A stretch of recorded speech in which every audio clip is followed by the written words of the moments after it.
జగన్మోహన్ రెడ్డి చివరికి తన పంతం నెగ్గించుకున్నాడు. కోర్టుకు వెళ్ళి పూచీకత్తు ఇవ్వకుండానే తన పాస్పోర్టుని రెన్యువల్ చేయించుకోగలిగాడు. జగన్మోహన్ రెడ్డి గారి పాస్పోర్ట్ రెన్యువల్ కోసం పూచీకత్తు ఇవ్వాలని చెప్పి గతంలో విజయవాడలో ఉండేటువంటి ప్రత్యేక కోర్టు ఆదేశించింది. అయితే పూచీకత్తు లేకుండానే జగన్మోహన్ రెడ్డికి ఎన్ఓసి జారీ చేయాలని చెప్పి హైకోర్టు జడ్జి కె శ్రీనివాసరెడ్డి గారు తాజాగా ఆదేశించారు. ఏం జరిగింది? జగన్మోహన్ రెడ్డి గారు ప్రతిపక్షంలోకి వచ్చిన తర్వాత ఆయనకి డిప్లొమాటిక్ పాస్పోర్ట్ కాల పరిమితి ముగిసింది. అంతకుముందు సీఎంగా ఉన్నాడు కాబట్టి డిప్లొమాటిక్ పాస్పోర్ట్ ఉండేది. సీఎం కాదు కాబట్టి ఇక డిప్లొమాటిక్ పాస్పోర్ట్ ఉండదు. ఈలోగా ఆయన పాస్పోర్టు రెన్యువల్ కూడా వచ్చింది. సో తనకి కొత్తగా పాస్పోర్టు రెన్యువల్ చేయాలి అని చెప్పి సిబిఐ స్పెషల్ కోర్టుకి ఆయన విన్నవించుకున్నాడు. సిబిఐ స్పెషల్ కోర్టు హైదరాబాద్లో ఉంది. ఎందుకు సిబిఐ స్పెషల్ కోర్టుకి విన్నవించుకున్నాడు? జగన్మోహన్ రెడ్డి గారి మీద దాదాపుగా 20 సిబిఐ ఈడీ కేసులు ఉన్న విషయం తెలుసు. సో వాళ్ళ అనుమతి లేకుండా ఈయన దేశం దాటి బయటికి వెళ్ళడానికి వీల్లేదు.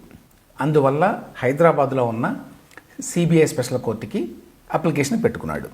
5 ఏళ్లకి జగన్మోహన్ రెడ్డి గారికి పాస్పోర్ట్ రెన్యువల్ చేయాలి అని చెప్పి విజయవాడ రీజనల్ పాస్పోర్ట్ ఆఫీసర్ని హైదరాబాద్లో ఉన్న సిబిఐ స్పెషల్ కోర్టు ఆదేశించింది. విజయవాడ రీజనల్ పాస్పోర్ట్ ఆఫీసర్ని ఎందుకు ఆదేశించింది అంటే జగన్మోహన్ రెడ్డి గారు ఇప్పుడు విజయవాడలో ఉంటున్నారు కాబట్టి అక్కడ పాస్పోర్ట్ని రెన్యువల్ చేసుకోవాలి కాబట్టి. అయితే ఇక్కడ ఒక డెవలప్మెంట్ జరిగింది. అదేంటంటే విజయవాడలో ఒక స్పెషల్ కోర్టు ఉంది.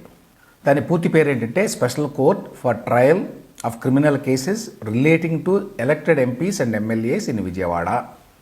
అంటే ప్రజాప్రతినిధుల మీద వచ్చేటువంటి కేసులు విచారించడానికి ఏర్పాటైన ప్రత్యేక కోర్టు. ఈ కోర్టు నుంచి మీరు ఎన్ఓసి అంటే నో అబ్జెక్షన్ సర్టిఫికేట్ తీసుకోవాలి అని చెప్పి రీజనల్ పాస్పోర్ట్ ఆఫీసర్ గారు చెప్పారు. ఎందుకు చెప్పారు ఆ మాట? ఎందుకంటే జగన్మోహన్ రెడ్డి మీద గతంలో పొంగూరు నారాయణ గారు ఒక కేసు వేశారు. ఆ కేసు విచారణ పెండింగ్లో ఉంది ఈ కోర్టులో. అందువల్ల ఈ కోర్టు నుంచి ఎన్ఓసి తీసుకుంటే కానీ మేము రెన్యువల్ చేయలేమని చెప్పి విజయవాడ రీజనల్ పాస్పోర్ట్ ఆఫీసర్ చెప్పాడు. దీని మీద ఎన్ఓసి కోసం విజయవాడ స్పెషల్ కోర్టుని జగన్మోహన్ రెడ్డి గారు ఆశ్రయించారు. నా కూతురి బర్త్డే కోసం సెప్టెంబర్ 3 నుంచి 25 పోయిన సంవత్సరం ఈ మధ్యకాలంలో నేను లండన్కి వెళ్ళాలి అనుకుంటున్నాను అని చెప్పాడు. అయితే విజయవాడ కోర్టు ఏడాదికి మాత్రమే రెన్యువల్కి అనుమతించింది. అంతేకాదు కోర్టుకు వచ్చి స్వయంగా 20,000 రూపాయల పూచీకత్తు బాండ్ ఇవ్వాలని చెప్పి కూడా ఆదేశించింది. ఇదే జగన్మోహన్ రెడ్డి గారికి నచ్చలా. అట్లా కోర్టుకు వెళ్ళి పూచీకత్తు ఇవ్వాల్సి రావడం నామోషిగా భావించాడు ఆయన. దాని మీద హైకోర్టుకు వెళ్ళాడు. నా పాస్పోర్ట్ని 5 ఏళ్లకు రెన్యువల్ చేయాలి, 5 ఏళ్లకు రెన్యువల్ చేయమని సిబిఐ స్పెషల్ కోర్టు చెప్పింది. అయినా కూడా విజయవాడ స్పెషల్ కోర్టు ఏడాదికి మాత్రమే రెన్యువల్ చేయాలని చెప్పి ఆదేశించింది. దీంతో పాటు పూచీకత్తు ఇవ్వాలని కూడా ఆదేశించింది. కాబట్టి వీటిని కొట్టేయండి అని చెప్పి జగన్మోహన్ రెడ్డి గారు హైకోర్టుకు వెళ్ళారు. అప్పుడు హైకోర్టు జస్టిస్ విఆర్కే కృపాసాగర్ గారు పాస్పోర్ట్ని ఏడాది కాదు 5 ఏళ్లకే రెన్యువల్ చేయాలి, అంతకుముందు సిబిఐ కోర్టు చెప్పినట్టు అని ఆదేశించారు. అయితే మిగతా నిబంధనలు ఏంటి? మిగతా నిబంధనలు 20,000 రూపాయల పూచీకత్తు స్వయంగా వెళ్ళి కోర్టుకి ఇవ్వాలి అనేటువంటి నిబంధన మాత్రం అట్లాగే ఉంటుంది అని చెప్పాడు ఆయన. అసలు జగన్మోహన్ రెడ్డి గారి ప్రాబ్లమే పూచీకత్తు ఇవ్వడం. చాలామందికి అనుమానం రావచ్చు, 20,000 రూపాయల పూచీకత్తు అంటే లెక్క కాదు కదా జగన్మోహన్ రెడ్డి గారికి. సమస్య అది కాదు. తాను స్వయంగా విజయవాడలో ఉన్న స్పెషల్ కోర్టుకు వెళ్ళి అక్కడ 20,000 రూపాయలకి బాండ్ ఇవ్వాల్సి రావడం అనేది జగన్మోహన్ రెడ్డి గారు ఇష్టపడలా.